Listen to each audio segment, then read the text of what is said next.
Bonjour, c'était la journée mondiale du handicap hier, quelques jours après la semaine européenne pour l'emploi des personnes handicapées. On en parle aujourd'hui avec Patricia Gromyko, présidente de HandiShare, avec nous aujourd'hui. Bonjour.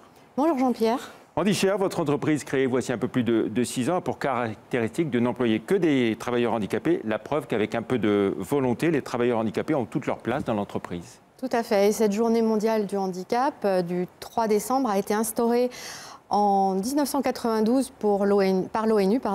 Bon, elle est souvent un petit peu laissée de côté, on la connaît mal. C'est vrai qu'en France et en Europe, il y a la semaine pour l'emploi des personnes handicapées, la 3e semaine de novembre. Mais c'est une semaine plus dédiée à l'emploi, alors que le jour européen, c'est vraiment dédié aux personnes en situation de handicap, réaffirmer le fait qu'une personne handicapée est avant tout une personne et qu'elle a tous les mêmes droits qu'une autre dans la société civile, professionnelle, etc. Voilà. Si on revient à cet agrément d'entreprise adaptée que vous avez avec HandiShare, combien d'entreprises en France l'utilisent ou l'ont? Alors, il y en a 750 aujourd'hui, ce qui représente 36 000 salariés en situation de handicap embauchés dans ces structures, avec une demande aussi de l'État de faire, je dirais, exploser ce taux d'emploi dans la mesure où l'UNEA, qui est notre collectif, l'Union nationale des entreprises adaptées, a signé en juillet un accord avec le gouvernement qui nous engage à passer ces 36 000 salariés à 80 000 en 2022. Sous réserve que les conditions de la loi nous permettent d'y arriver. Alors justement, est-ce qu'on vous donne les moyens d'y arriver? J'aimerais pouvoir vous dire oui. Aujourd'hui, je suis un petit peu dans l'expectative. Ça fait déjà plus d'1 an qu'on a entamé avec le gouvernement une concertation, surtout à partir de début 2018. L'UNEA, nous-mêmes de notre côté, chez HandiShare, nous avons pris connaissance de tous les rapports IGAS, Cour des comptes et fait au gouvernement une synthèse de ce qu'on voyait sur le handicap de manière générale avec des préconisations. Une synthèse qui a été co-signée par bon nombre de nos gros clients qui sont notamment des clients lyonnais des grandes entreprises. Et notamment... Justement, ces préconisations, où est-ce qu'elles ont été suivies dans la loi? Le souci aujourd'hui, c'est qu'on a une loi qui a été votée. Elle est passée au JO du 6 septembre dernier. C'est la loi pour la liberté de choisir son avenir professionnel qui englobe le handicap. Ce n'est pas une loi à part.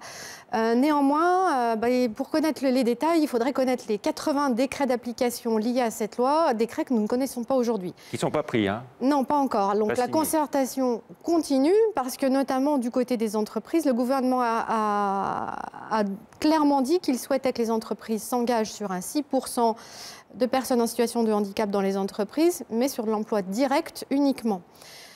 Aujourd'hui, les entreprises ont la possibilité de s'acquitter pour partie de leur obligation d'emploi de travailleurs handicapés via la sous-traitance auprès d'ESAT et d'entreprises adaptées, dans la limite de 50%, donc dans la limite de 3%. Le gouvernement a dit au départ, ça n'existera plus. Donc comment, je dirais, si nos clients sont moins nombreux, passer de 36 000 à 80 000 salariés en entreprise adaptée, je pose la question. Si on ne favorise pas, voilà, par ailleurs... Voilà, alors en plus, il y a des entreprises adaptées. Bon, nous, moi, je ne suis pas très inquiète parce qu'on est sur des niches et on a une montée en compétences qui nous permet, je dirais, de faire en sorte que les clients ne viennent pas chercher du handicap, mais vraiment une compétence, de la qualité et un service, une réponse à un besoin. Mais sur des entreprises adaptées qui n'ont pas forcément pris ce virage et qui sont plus sur de la prestation de base, globalement, on va plus assister à la mort de ces entreprises qu'à la création d'emplois. Puisqu'on parle de journée mondiale du handicap, comment la France se situe par rapport aux autres pays voisins, que ce soit l'Europe ou même les pays Alors il y a du bon, du moins bon. Je dirais que si on la compare à l'Europe du Nord, c'est clair que la France est plutôt en dessous. D'ailleurs, le gouvernement a dit le 6% d'aujourd'hui ne sera pas un 6% définitif. Et il se donne le droit de revoir régulièrement ce 6%, notamment pour l'augmenter, pas pour le baisser, on s'en doute. Voilà.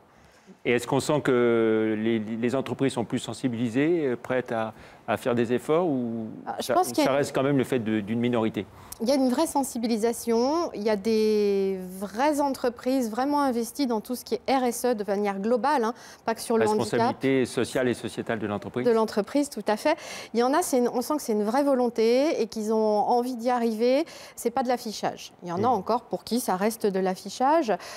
Toujours est-il que même si les entreprises ont envie, c'est pas toujours aussi simple. Hein. Sur tous les salariés, enfin toutes les personnes en situation de handicap au chômage, c'est à peu près 500 000 en France le double des personnes valides. C'est avec un taux de chômage d'à peu près 18%. C'est vrai que 80% ont un niveau bac ou infra-bac. Si une entreprise recrute en bac plus 2 à bac plus 5, il y a souvent difficulté à répondre aux attentes des entreprises. D'un mot pour finir, vous venez de recevoir un nouveau trophée, Andy Scher, donc dans le cadre des trophées des femmes de l'économie. Qu'est-ce qui représente pour vous ce trophée? Je crois que c'est... Alors on avait eu ce trophée il y a 7 ans, juste au moment de la création de l'entreprise, en tant qu'entreprise prometteuse et entreprise qui pouvait évoluer. Et je crois que quelque part, c'est la reconnaissance, 7 ans plus tard, d'une entreprise qui a tenu ses promesses. C'est ce qu'on demande autour de nous, c'est ce qu'on demande au gouvernement et c'est ce qu'on va demander aussi aux Gilets jaunes. J'en profite en leur disant manifestez si vous voulez, demandez des choses, ça peut être légitime, mais arrêtez de tout casser. Là, on n'avancera pas. Depuis 1 an qu'il y a une concertation avec le gouvernement sur le handicap, jamais on a été dans l'affrontement et dans des dégâts de ce style-là, dans ces débordements. C'est inadmissible. Voilà. Merci beaucoup, Patricia Gromicole, d'être venue dans l'invité de la rédaction. Merci, au revoir. Merci, Jean-Pierre.